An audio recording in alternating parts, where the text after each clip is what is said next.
Hello मुलांनो, कसे आहात? मी तुमची लक्ष्मी आजी. तर आज आपण भागवद्गीताचे पुढचे श्लोक वाचूया. आपले पहिल्या अध्यायामधले अर्जुन विषादयोग या अध्यायामधले 4 श्लोक आपले झालेत. पहिले 2 श्लोकामध्ये आपण धृतराष्ट्र आणि संजय यांच्यातील चर्चा वाचली आणि पुढे आता या 2 श्लोकामध्ये आपण दुर्योधन द्रोणाचार्यांकडे गेला आणि तिथे त्यांच्याशी काय बोलतो ते वाचलं. तर त्याने आपल्या सैन्यामध्ये पांडवांच्या सैन्यामध्ये पांडवांची व्यूहरचना पाहून तो घाबरला आणि त्यांच्या सैन्यामध्ये पांडवांच्या कोणकोणते योद्धे आहेत त्यांचं वर्णन त्याने केलं, ते वाचलं. आता आपण पुढे पाहूया काय आहे ते. धृष्टकेतुश्चे कितानहा काशीराजच्छ वीर्यवान पुरुजित्कुन्तिभोजच्छ शम्भयच्छ पुंगवाहा. तर ह्यातील शब्दांचा अर्थ पहिला वाचूया. धृष्टकेतू म्हणजे धृष्टकेतू, चेकितान हे धृष्टकेतू हे चेकितान म्हणजे चेकितानच, काशीराज म्हणजे काशीराज, च म्हणजे सुद्धा, वीर्यवान म्हणजे अत्यंत बलशाली, पुरुजित म्हणजे पुरुजित,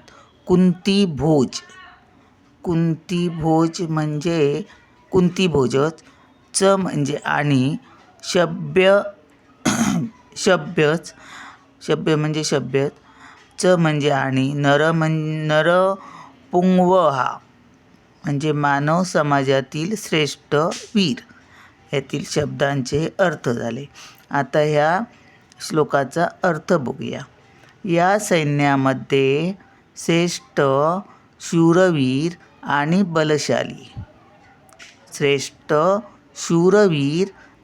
बलशाली असे धृष्टकेतू, चेकितान, काशीराज, पुरुजित, कुंतीभोज आणि शब्य यांसारखे योद्धे आहेत.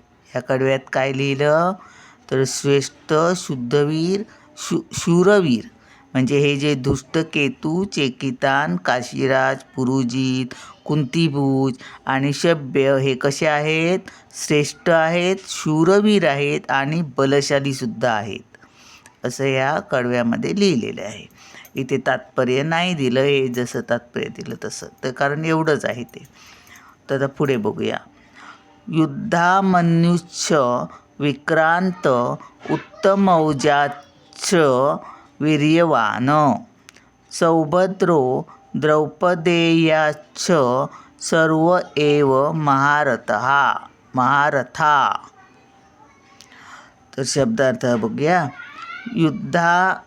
युद्धामन्यू म्हणजे युद्धामन्यू, च म्हणजे आणि, विक्रांत म्हणजे पराक्रमी, उत्तमौजा म्हणजे उत्तमौजा, च म्हणजे आणि, वीर्यवान म्हणजे च नाही च बोलायचं, आणि सर्वे म्हणजे सर्व, एव म्हणजे निश्चितपणे, महारथा म्हणजे महारथी. तर आता या कडव्याचा अर्थ बघूया. येथे म्हणजे या सैन्यामध्ये पराक्रमी युद्धामन्यू, अत्यंत शक्तिशाली उत्तमौजा, सुभद्रा पुत्र आणि द्रौपदीचे पुत्र आहेत. हे सर्व योद्धे महारथी लढवय्ये आहेत. येथे या सैन्यामध्ये कोण कोण आहेत?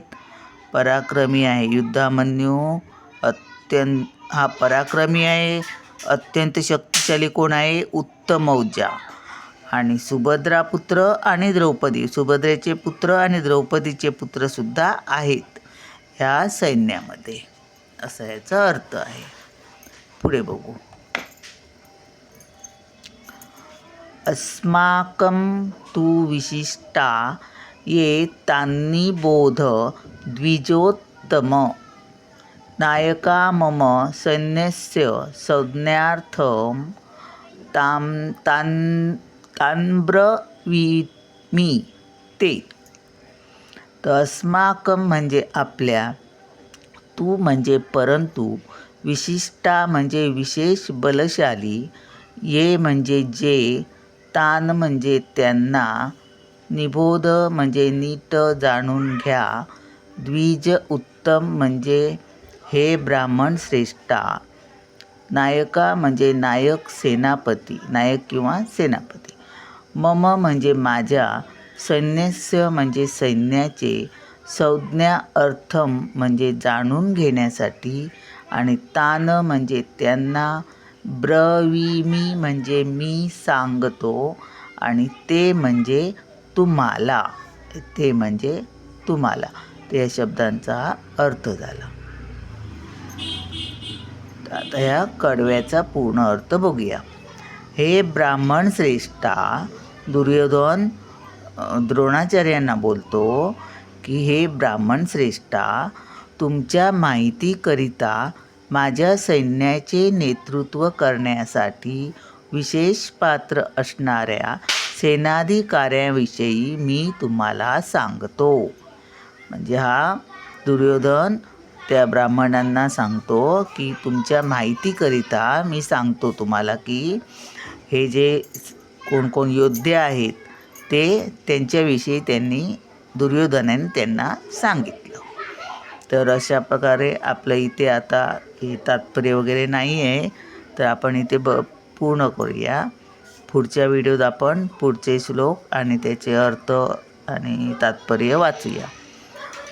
तर व्हिडिओ आवडला असेल तर लाईक करा, शेअर करा आणि सबस्क्राईब करा. म्हणजे जर तुम्हाला हवं असेल तर पटकन पोचतील तुमच्यापर्यंत व्हिडिओ.